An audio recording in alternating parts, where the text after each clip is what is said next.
এবাৰ এই হোটেলখনলৈ মন কৰক গোগামুখ চাৰিআলিৰ এই হোটেলখনৰ নাম পূৰ্ণিমা শুনি আচৰিত হ'ব ঘটনাৰ আগৰ নিশা সুনীল গগৈয়ে এই হোটেলখনত কটাইছিল এই হোটেলখনৰ 102 নম্বৰ কোঠাত বাহৰ পাতিছিল পলাতক আছামী সুনীল গগৈ ঢকুৱাখানা সুনীল গগৈৰ সন্ধানত চিআইডিয়ে ন তথ্য সংগ্ৰহ কৰিবলৈ সক্ষম হৈছে সুনীল গগৈ পলাতক অৱস্থাত আছে উদ্ধাৰ কৰা মৃতদেহটো আছিল জাহাংগীৰৰ তেওঁ জাহাংগীৰৰ চিহ্নমুণ্ড উদ্ধাৰ কৰিব পৰা নাই চিআইডি দলে ঢকুৱাখানা বাহৰ পাতি থকা চিআইডিয়ে বিভিন্ন ধৰণৰ অভিযান চলাই আছে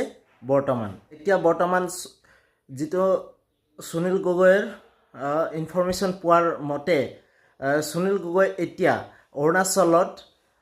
পাছিঘাটত আহোম সম্প্ৰদায় এজন নেতাৰ লগত আত্মগোপন কৰি আছে সুনীল গগৈ সেই ব্যক্তিজনে ফোনত কথা পতা বিভিন্ন ধৰণৰ মানুহজনৰ লগত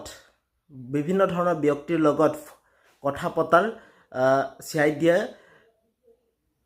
ফোনত ট্ৰেক কৰিবলৈ সক্ষম হৈছে চিআইডিয়ে সেই মানুহজনৰ বিভিন্নজনৰ ব্যক্তিৰ লগত কথা পতাৰ চিআইডিয়ে ট্ৰেক কৰিবলৈ সক্ষম হৈছে চিআইডিয়ে কিন্তু এতিয়ালৈকে চিআইডিয়ে সুনীল গগৈ ক'ত অৱস্থিত এতিয়ালৈকে চিআইডিয়ে সঠিকভাৱে ক'ব পৰা নাই আপোনালোকে এই হোটেলখনত মন কৰক আপোনালোকে এই গোগামুখ চাৰিআলিৰ এই হোটেলখনৰ নাম হৈছে পূৰ্ণিমা হোটেল আপোনালোকে শুনি আচৰিত হ'ব এই হোটেলখনত ঘটনাৰ আগনিশা সুনীল গগৈয়ে এই হোটেলখনত নিশা কটাইছিল 102 নম্বৰ কোঠাত বাহৰ পাতিছিল পলাতক আছামী সুনীল গগৈ 30 আৰু 31 জুনত পূৰ্ণিমা হোটেলত নিশা কটাইছিল সুনীল গগৈয়ে ৰহস্যজনক হিচাপে গোগামুখত এই পূৰ্ণিমা হোটেলত বাহৰ পাতিছিল সুনীল গগৈয়ে এই বিষয়ে কাকোৱে জনোৱা নাছিল সুনীল গগৈয়ে এতিয়া চিআইডিয়ে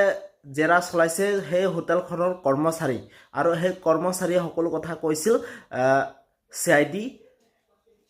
দলক আৰু আপোনালোকে গম পাইছে সেই হোটেলখনত কোনোবা অঞ্জান কোনোবা এজন বিশেষ ব্যক্তি আহি সুনীল গগৈক লগ ধৰিবলৈ আহিছিল আৰু সেই ব্যক্তিজনে ফোন কৰি আছিল সুনীল গগৈয়ে কোনো এটা ৰিচিভ কৰা নাছিল সেই সুনীল গগৈ আৰু যিহেতু নেকি সুনীল গগৈয়ে সেই হোটেলখনৰ পৰা সেই ব্যক্তিজনক লগ কৰিছিল আৰু যেতিয়া লগ কৰিবলৈ আহিছিল সেই ব্যক্তিজনে হোটেলখনৰ কৰ্মচাৰীৰ ফোনৰ পৰা সুনীল গগৈক ফোন কৰি লগ কৰিছিল বহুতো বিশেষ সেই ব্যক্তি আছিল সুনীল গগৈৰ ক্ষেত্ৰত আৰু গম পাইছে আপোনালোকে ইতিমধ্যে হোটেলৰ কৰ্মচাৰীক জেৰা কৰিছে আৰু সেই জেৰাৰ ইতিমধ্যে সকলো কথা সদৰি কৰিছে চিআইডিৰ আগত 30 আৰু 31 তাৰিখে হোটেলখনত কিদৰে আছিল সেই হোটেলত কৰ্মচাৰীজনে সকলো বিতং তথ্য সদৰি কৰিছে হোটেলত এজন ব্যক্তি আহিছিলে এজন বিশেষ ব্যক্তি আৰু সেই ব্যক্তিজনৰ ফোন ৰিচিভ কৰা নাছিল সুনীল গগৈয়ে সেই ব্যক্তিজনে হোটেলৰ কৰ্মচাৰীৰ ফোনেৰে সুনীল গগৈক যোগাযোগ কৰিছিলে ৰহস্যজনকভাৱে সেই হোটেলখনৰ পৰা পলাইছিল সুনীল গগৈয়ে আৰু আপোনালোকে গম পাইছে চিআইডি নিশ্চিত সুনীল গগৈ এতিয়ালৈকে জীৱিত অৱস্থাত আছে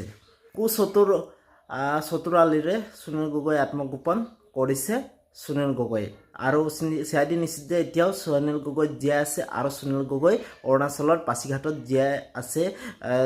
তেওঁ অৰুণাচলৰ পাছিঘাটত এজন আহোম সম্প্ৰদায়ৰ নেতা এজনৰ লগত তেওঁ বসবাস কৰি আছে যিহেতু নেকি তেওঁ সেই আহোম সম্প্ৰদায়ৰ লগতে মানুহজনৰ লগতে আছে বুলি সদৰি কৰিছে চিআইডিয়ে তো মোৰ ভিডিঅ'টো আছিল ইমানে তো আপোনালোকে মোৰ ভিডিঅ'টো যদি চাই ভাল পালে প্লিজ আপোনালোকে লাইক ছাবস্ক্ৰাইব আৰু কমেণ্ট কৰি জনাব তো ঠিক আছে বাই বাই নতুন ভিডিঅ' আপোনালোকক লগ পাম